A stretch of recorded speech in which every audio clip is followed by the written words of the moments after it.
Terpujilah Kristus Tuhan, Raja mulia dan kekal.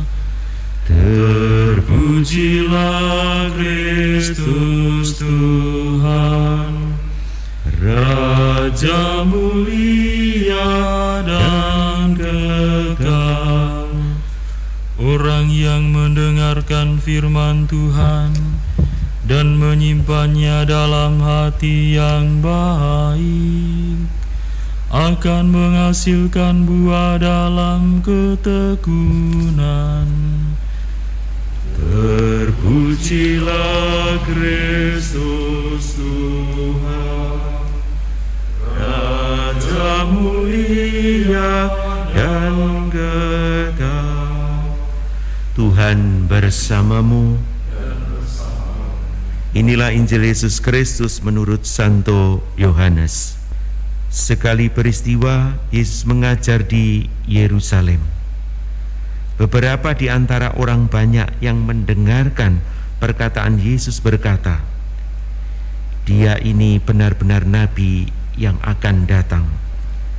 Yang lain berkata, "Ia ini Mesias." Tetapi yang lain lagi berkata, "Bukan, Mesias tidak datang dari Galilea." Karena kitab suci mengatakan bahwa Mesias berasal dari keturunan Daud dan dari kampung Betlehem, tempat Daud dahulu tinggal. Maka timbullah pertentangan di antara orang banyak karena Yesus. Beberapa orang di antara mereka mau menangkap dia, tetapi tidak ada seorang pun yang berani menyentuhnya.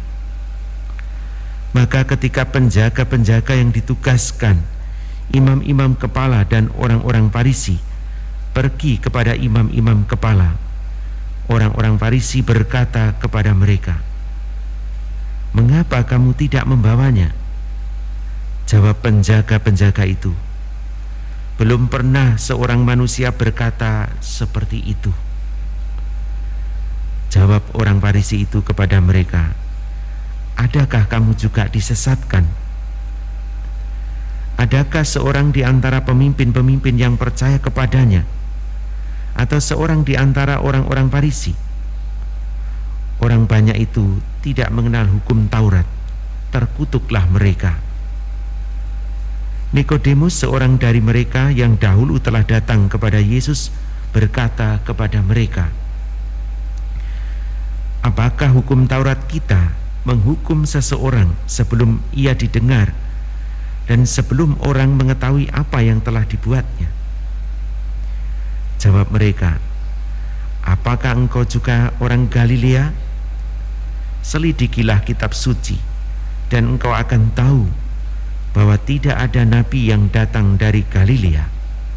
Lalu mereka pulang masing-masing ke rumahnya. Demikianlah Injil Tuhan. Pertentangan adalah bagian dari hidup kita, dan justru di dalam pertentangan itu kita bisa menemukan kebenaran yang sejati, kebenaran yang sesungguhnya. Rupanya kehadiran dan apa yang dikerjakan oleh Yesus juga menimbulkan pertentangan. Setelah melihat apa yang dikerjakan oleh Yesus, ada orang yang percaya dan sekaligus ada yang menentangnya, khususnya orang-orang Farisi. Injil hari ini mengisahkan pertentangan tersebut. Mereka menolak Yesus sebagai seorang nabi atau utusan Allah, karena bagi mereka yang ahli kitab suci, tidak ada nabi yang datang dari Galilea. Mereka ingin menangkap dan membunuh Yesus, namun mereka tetap tidak berani. Kebenaran yang sejati tidak mungkin bisa dimusnahkan oleh kekuatan manusia manapun. Pertentangan rupanya juga masih terjadi dalam diri kita. Saudara-saudariku yang terkasih, di satu sisi kita ingin percaya dengan Yesus sepenuhnya, namun di sisi lain kita harus mengakui dengan jujur, selalu masih ada keraguan, kebimbangan dalam diri kita, terutama di masa-masa sulit seperti ini. Apakah Tuhan Yesus masih ada? Kalau ada, mengapa Dia tidak segera membebaskan kita dari kesulitan kita saat ini?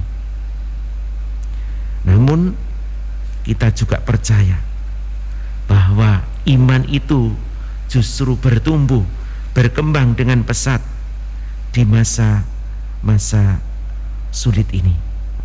Seperti ketika bangsa Israel dibawa pada pengalaman padang gurun. Maka biarlah di masa-masa sulit ini kita bisa mengubah kesulitan-kesulitan kita ini menjadi pupuk iman kita, dan bukan justru sebaliknya.